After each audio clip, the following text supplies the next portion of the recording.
welcome to another edition of A Priest Abroad. I am taking my vehicle. I've got two vehicles. One vehicle is this Mini and one is a Land Rover, but both of them are out of MOT. For those who are abroad, an MOT is a test one does in order to ascertain the roadworthiness of a vehicle. I don't know whether it will pass or not, but what I can tell you, it is very much like the Day of Judgment. And unfortunately with an MOT, there is no possibility of purgatory. It is very much the form theological position of either heaven or hell. My Mini will either pass its test or it will fail it. And so today I intend to talk about judgment. Very tricky subject, judgment. It's part of the four last things in Catholic theology: death, judgment, heaven and hell. And really, this conversation really belongs to the season of Advent, but my MOTs are always in June, so I'm afraid you'll have to forgive me for that. But anyway, I've now got to concentrate on the road, but I will catch up with you when I get to York, and hopefully we can discuss this thorny matter of judgment. See you in a bit.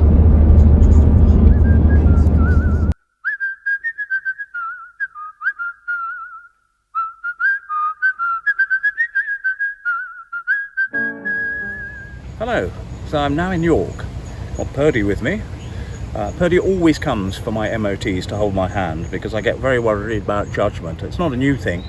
I used to be an army padre, and we used to have an annual report. I think it was called a 1369, one's annual 1369 report. And every officer received one of these once a year.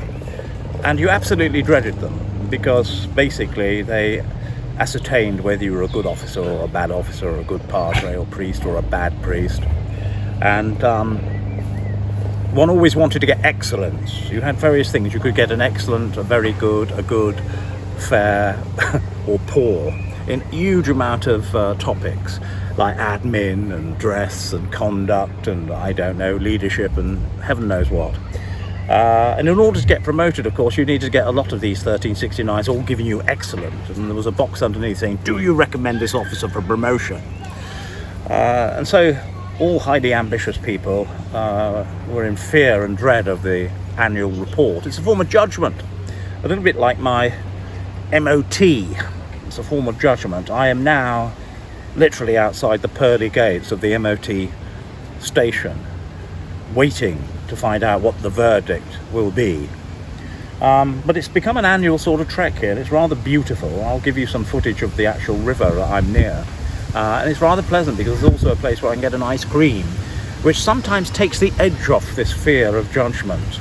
I'm not sure St. Peter will be offering free ice creams outside the pearly gates, but you don't know. Oh, here's a boat going.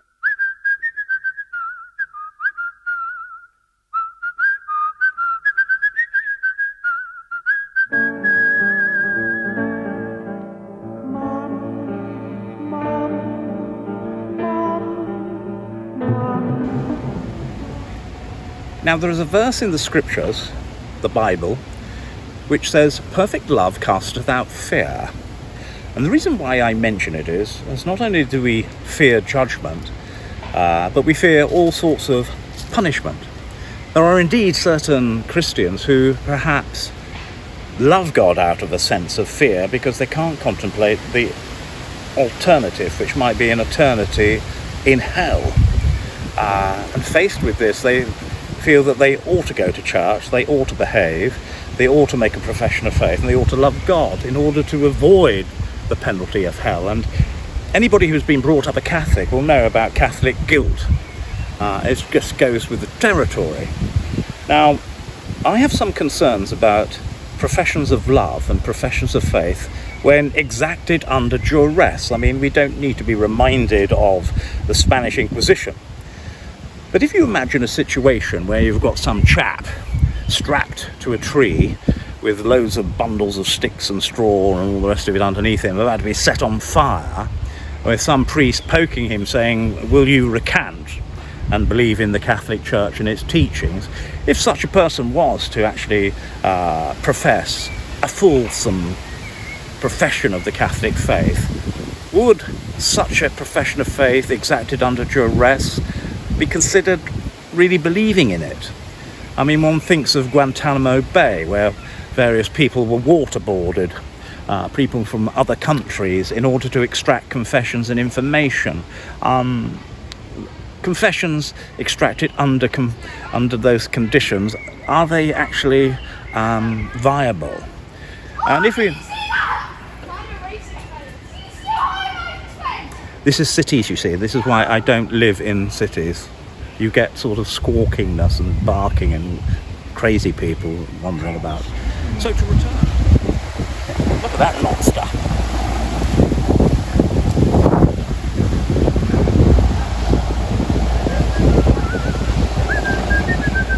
You can always come.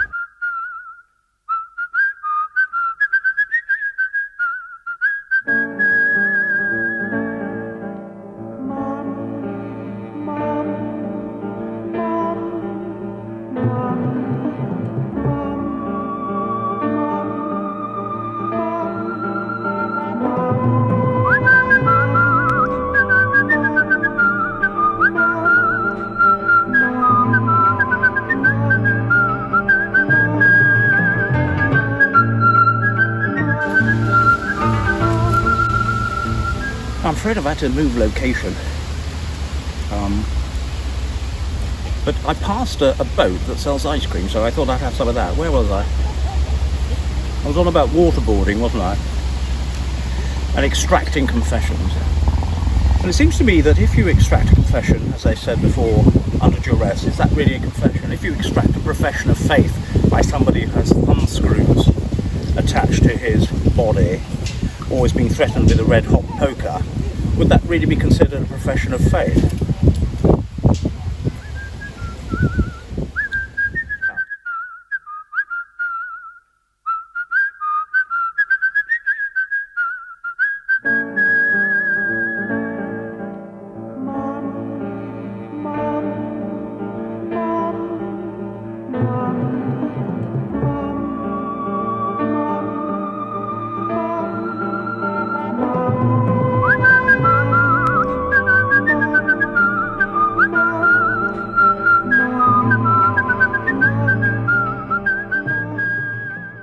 Well, as you might have seen, I've decamped to part of my garden. The reason being, I finished my business in York, as you will have seen, or you will see shortly. But I wanted to continue with the thoughts I was having regarding Guantanamo Bay and the Spanish Inquisition and extracting profession of faith by torture. Seems a rather odd way to get somebody to believe, really.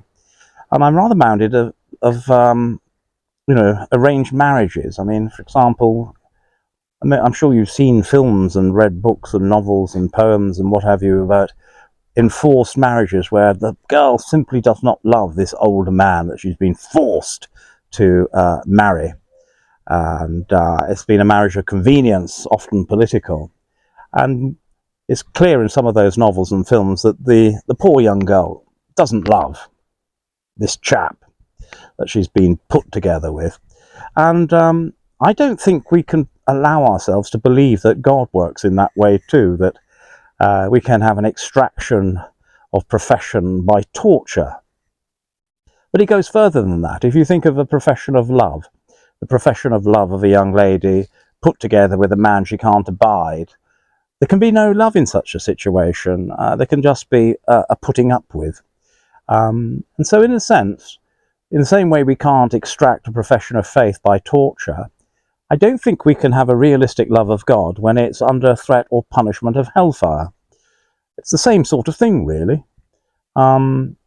Would you want to worship a God who said, if you do not worship me, I'm going to send you into everlasting torment? Those are your options.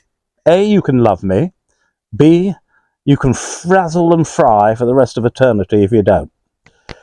That seems a very odd God to me, but I'm afraid it's the sort of God that some people subliminally live with, particularly if you suffer from Catholic guilt, as I've said on other occasions. And so therefore a profession of faith, a profession of love, have to be freely given or freely offered. And this has ramifications in other areas of religious life. For example, for us Catholics, we're asked to go to Mass on every Sunday and holy days of obligation. And certainly before Vatican II, the teaching was that if you didn't attend Mass, it doesn't mean you have to take communion, but if you don't attend Mass on a holy day of obligation or a Sunday, then you are in fact in a state of mortal sin. And of course, there's also the teaching that if you're in a state of mortal sin and you were to get run over by a bus, you'll go to hell. Because, of course, in the Catholic Church, we had people being in a state of grace, a state of venial sin, and a state of mortal sin. And a state of mortal sin, or a mortal sin, is something that actually cuts the life of grace off completely within an individual, whereas venial just sort of impairs it somewhat. And I was always rather worried, because I remember sitting down one day and sort of analysing this, and I thought, does that potentially mean that I could go to Mass for 51 Sundays in the year, decide I'm too bone idle to go to Sunday Mass on the 52nd Sunday of the year, and then get a brick fall on my head from the top of my chimney during a storm, and then get catapulted into everlasting hellfire? I would think that was a little bit of a strict penalty or judgment, getting back to our theme of judgment. And I think I have to say that I think God, in terms of his judgment, has to be somewhat bigger and larger and more merciful than sometimes the legalistic manner in which we issue threats and punishments to the faithful. But going back to judgment, we are judged in many ways. We're judged every time we write a thesis for university. We're judged by the Army or the RAF or the Armed Services who do their annual report. We remember being judged, don't we, when we were children. I was clearing out my parents' house, and I found all my old school reports. They're hilarious. I was always middling, fair to middling. I was always B grades and B forms, and the constant thread throughout was could try harder, could apply himself more, needs to work more, and that has rather followed me through life. But it was a form of judgment. Whether my school reports have made any difference to the way my life has panned out, I don't know. I'm not entirely sure whether my life has been a success or not. I'm sure this will all come about in the final reckoning when I am judged, and God, who knows us as we are known, will inform me precisely how well I did. I might still be a B. I might be an A+. I might be a fail. It's very hard to know, isn't it? Because we're not given an inkling of it, of course, before we die. Unless you're lucky enough to be a saint, of course, and we assume they are in heaven, and judgment has been pronounced by the church, and we can then ask the assistance of said prayers of the saints. Therefore, Father John, all his life, has been B grade. I've never quite hit the top marks, and I've never been entirely considered a waste of time or not to bother. It's always that there was potential there, but that I never quite worked hard enough at achieving my potential. Some of you might actually find that's been true of their school reports. Do say something in the comments perhaps after the video down below, but it'd be interesting to hear what your feelings about judgment in this world and the next are. Do subscribe, of course, to the channel. It's been a bit odd because I've been sat here, sat there, I've been all over the place, interrupted. Of course, I had to stop everything to have an ice cream because that's important. And I'm having a beer now, and that's also important. It's called Old Crafty Hen. I hope I'm not advertising, but that means I can't be monetized or something. It's supposed to be oak age, and it's very nice, and it goes well with my snuff. But back to judgment. So I will show you some footage now of the MOT result, and do stay tuned, and I'll see you on another edition of A Priest Abroad. God bless.